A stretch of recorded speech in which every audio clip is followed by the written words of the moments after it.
Hey everybody, welcome back to Elysium.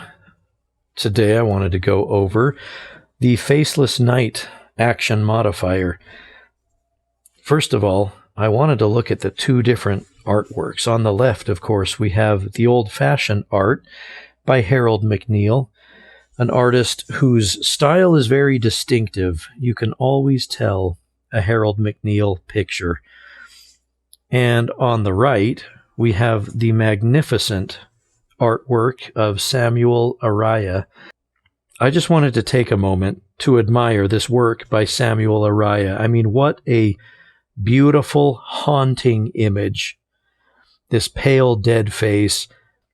It's just so vampiric. It's just so gothic. It's just a wonderfully atmospheric picture that just gives the game even more that vampire feel.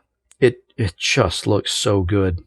In fact, the developers were so inspired by the new Faceless Knight artwork that they made it the cover of 5th edition. Now that tells me this is some iconic vampire work. Now, what is a Faceless Knight? Well, it's a night where the moon is not shining. Now, this card, of course, requires the Obfuscate Vampire Discipline in order to play it. And it's something that you commit to an action. Your vampire, who has the Obfuscate Discipline, will be performing an action, and then somebody will put up the intercept to block it if needed. And then you can play Faceless Knight to get +1 stealth.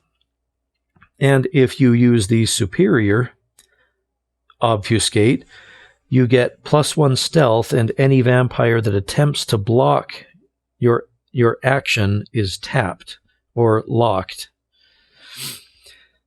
Whether or not the block is successful, that's phenomenal. That can really mess your opponent up. Now, what does it represent, of course? Well, a night with no moon is going to be a night that's a little darker. And a night that's a little darker is a little easier for a vampire who can turn themselves invisible to hide.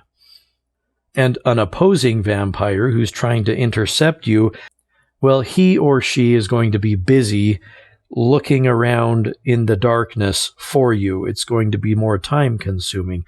So that's the mechanics going on with this card. We've got a night with no moon. It's dark. You've got a vampire who can turn invisible and be stealthy and waylay any vampires trying to intercept them or prevent them from doing what they want to do. It's worth noting that the way this works, this is discarded right when you play it. And you'll only get this +1 stealth for the action that it's being used on, and then you discard it. Cool stuff. Thanks for watching.